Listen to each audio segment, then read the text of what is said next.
Hello bachcho, let's read the question. The question says if the amount of DNA in a meiocyte at G1 phase is 2C, then amount of DNA in each daughter cell after meiosis 1 will be 2C, 1C, 4C or 8C. So here the key concept will be meiosis.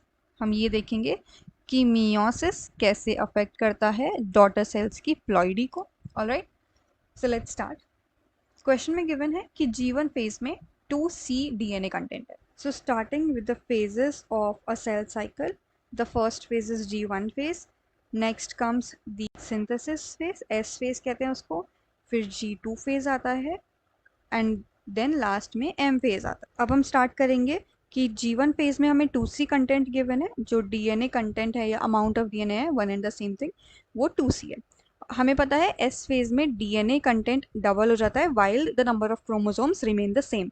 Number of chromosomes change नहीं होते but amount of DNA double up हो जाता है. That means 4C हो जाता है. DNA content doubles up. हम ये लिखना ज़रूरी समझते हैं ताकि हमें पता हो कि हमने यहाँ पे क्या किया है.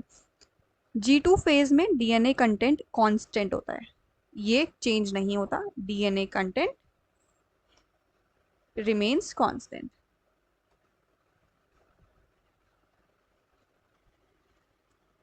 एम फेज में हमें पता है यहाँ पर इस क्वेश्चन के अकॉर्डिंग मियोसिस 1 होगा एंड देन मियोसिस 2 अकर करेगा.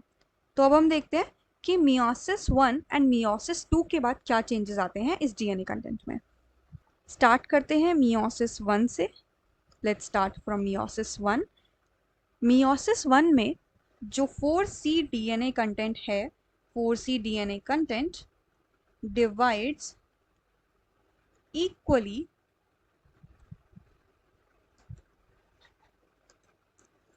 जो 4C डीएनए कंटेंट है, DNA content divides equally into 2 daughter cells. Okay, so क्या लिख सकते हैं यहाँ पे? Each daughter cell has 2C DNA content. Answer mark करने से पहले हम ये देख लेते हैं कि मियोसिस 2 से भी क्या चेंजेस आते हैं. मियोसिस 2 के बाद यही 2C DNA content divides equally into 2 daughter cells and now we can understand कि each daughter cell में, हर एक daughter cell में जो पहले 2 daughter cell बनी थी मियोसिस 1 के बाद, उसमें 2C DNA कंटेंट है. अब मियोसिस 2 के बाद 2 daughter cells और बन जाएंगी इन daughter cells से, जिसमें each daughter cell has C DNA content. हमें एक बार एक थोड़ा और बेटर रिप्रेजेंटेशन देख लेते हैं. G1 फेज में 2C था, उसके बाद 4C हुआ S फेज में, फिर 4C रहा.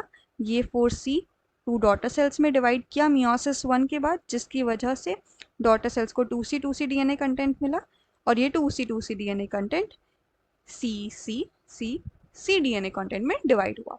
थोड़ा और क्लियर करने के लिए हम यहाँ पे लिख लेते हैं कि ये G1 फेज में कंडीशन थी, ये S फेज के बाद कंडीशन हुई, ये G2 फेज में कंडीशन थी. यहाँ पर मियोसिस 1 होने के बाद हमें ये रिजल्ट मिला मियोसिस 2. तो हमने क्या समझा कि 2C वाले सेल से हमें पहले यहाँ पे 2 डॉटर सेल्स मिली